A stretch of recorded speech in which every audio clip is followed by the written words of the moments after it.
Wow, sweetheart, that was incredible. Twice last night and again this morning. I think you've truly outdone yourself, I said with a smile. When was the last time we were intimate 3 times in just 12 hours? I grinned. Probably not since the kids were born. This empty nest stage definitely has its benefits. Amy nestled closer to me, and I wrapped my arms around my wife of 20 years. I still miss the girls, she whispered, but it feels so nice to be here with you. Memories from the last 22 years rushed through my mind. Meeting Amy, falling in love, and finally marrying her. Then came the birth of our daughters, just a year apart. As our little family grew, the girls moved from playing with dolls to riding bikes, then to playing soccer and dating, then learning to drive and finally graduating high school. All of a sudden, they were away at college, hundreds of miles from home. Amy and I were left in a quiet, childless house. I kissed the top of her head. These past 20 years have flown by so fast, like a blur. I want us to enjoy this time together again, just like we did 2 decades ago. Amy giggled. We're not newlyweds anymore, she said, but there are still many ways we can keep the spark alive. I felt deeply content as I gently ran my fingers across her hand. I loved the softness of her skin, and she gave a small, pleased sigh. I was just about to drift off to sleep when Amy lifted her head and gave me a soft kiss on the lips. Tim, she whispered, being close to you is one of the greatest joys of my life, and I know you feel the same way. We're great together, and I never want that to change. Half asleep, I murmured. You make me really happy. I'm so lucky to have you. She leaned in and kissed me again. What we have is truly special, and I want us to stay together forever. I want us to spoil our grandchildren someday, and I want you by my side as we grow old. Too sleepy to say much, I simply nodded and pulled her closer. She kissed me softly on the lips, and I felt her hand slowly move lower. But before grandchildren become the center of our lives, she whispered, I want to go on a new adventure. I want to feel some excitement again before we settle into old age. Her words slowly reached my awareness and pulled me out of the fog of sleep. I stirred, raising one eyebrow in silent question. I know it's a little selfish, she said softly, but I want just one more small adventure before I'm too old to try new things. As my thoughts became clearer, a quiet warning echoed in my mind. What had she just said? Something about a last adventure. Why did that make me uncomfortable? I've always enjoyed adventure. But what kind of adventure was she talking about? I opened my eyes. I looked at her beautiful face, framed by a tousled mess of blonde hair. Her eyes were filled with concern as she studied me closely. I began gently stroking her hand again. An adventure, huh?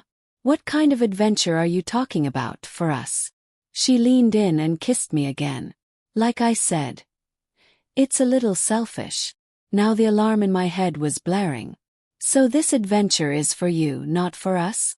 She scrunched her nose slightly and replied, Well, yes, but I think you can have an adventure of your own too, separate from mine. That internal alarm was now going off like a fire drill, flooding my body with adrenaline.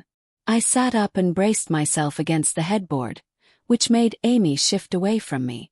Fully alert now, I locked eyes with her.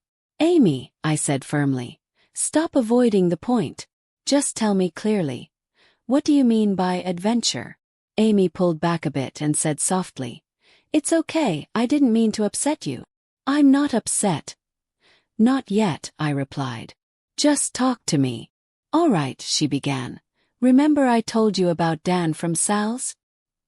He was bragging about the sailboat he and his brother Rob bought last month. Susan, my coworker in the cubicle next to mine, went sailing with them over the weekend. She said it was amazing and that she'd love to go again.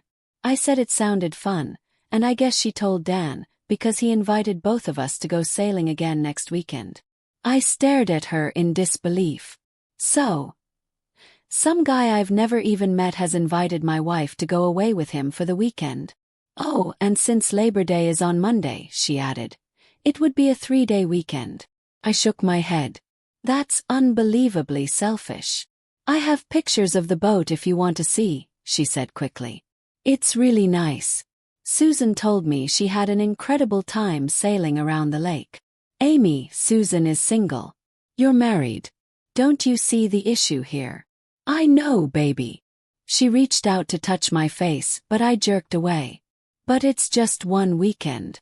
Just one last adventure. I jumped out of bed. No way in hell. Absolutely not.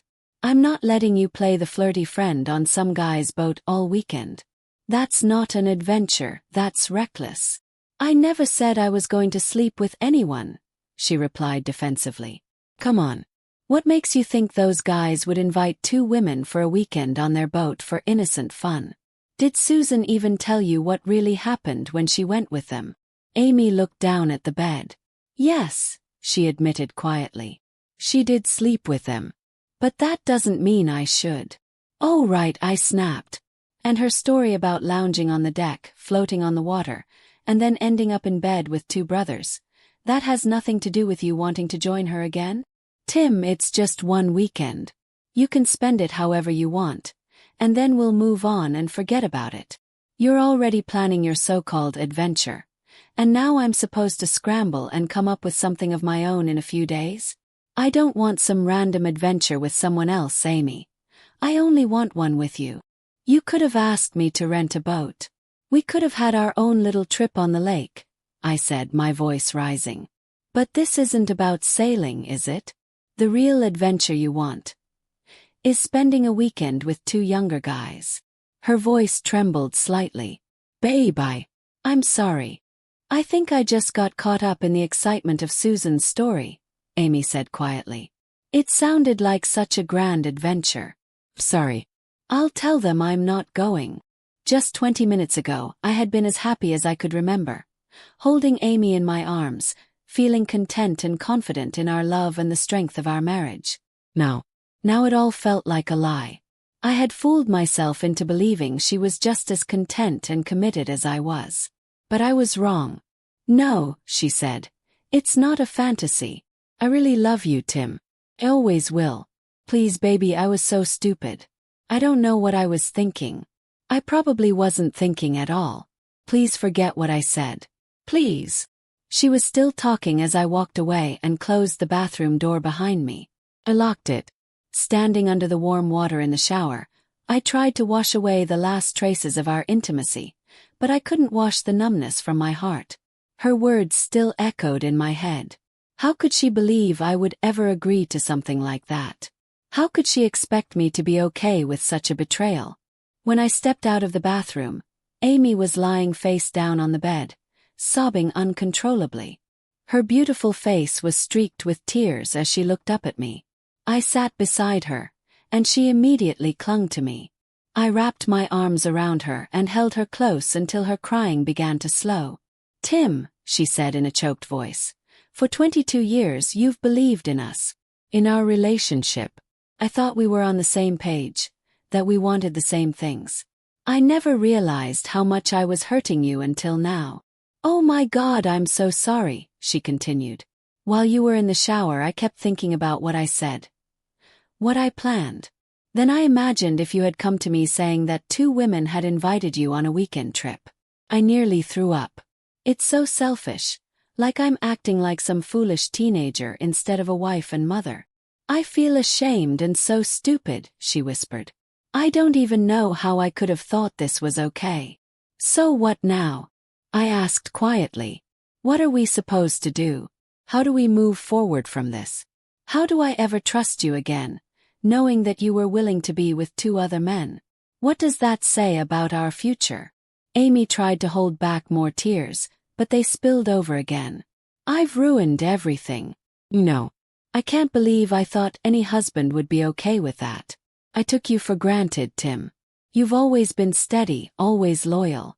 And I guess I thought I could act on a selfish whim and it wouldn't matter. But it does matter. It matters so much. This isn't like you, I said. At least not the you I've known and loved all these years. I know, she said. I was wrong, completely wrong. Your loyalty should have been something I cherished, not something I used as a safety net for my bad decisions. I just pray you'll give me a chance to prove that I understand how much damage I've caused. and to fix it. I didn't know if her apology convinced me, or if I just wanted to believe that she was still the woman I loved. But I nodded. Amy threw herself into my arms again, crying and kissing me. "Call Susan," I said firmly. "Tell her to let Dan and Rob know you're not going. And Amy, promise me you'll keep your distance from Dan at work." Whether it was you or Susan who gave him the idea, it's clear he thought it was okay to invite you. You need to make it very clear that it's not. "I will," she promised. "Maybe I should quit and work at your sister's bakery. She could use the help and we don't need the money. It would be the right thing to do, the responsible, mature thing to do." She smiled, and for the first time that morning, I saw a glimpse of the woman I'd known for 22 years. I thought about what Amy had almost done for a long time. The hurt and betrayal ran deep. But in the end, I couldn't let a single selfish mistake, one that she ultimately didn't go through with, destroy everything we had built together. Her words, her tears, and her actions afterward helped slowly rebuild what had been damaged. Amy kept her promise. She left her job and started working with my sister at the bakery. She loved it and stayed until she eventually retired to spend more time with our grandchildren. I still have a year or two left before I join her in retirement. And when that time comes, Amy says she's ready for a new adventure, but only with me.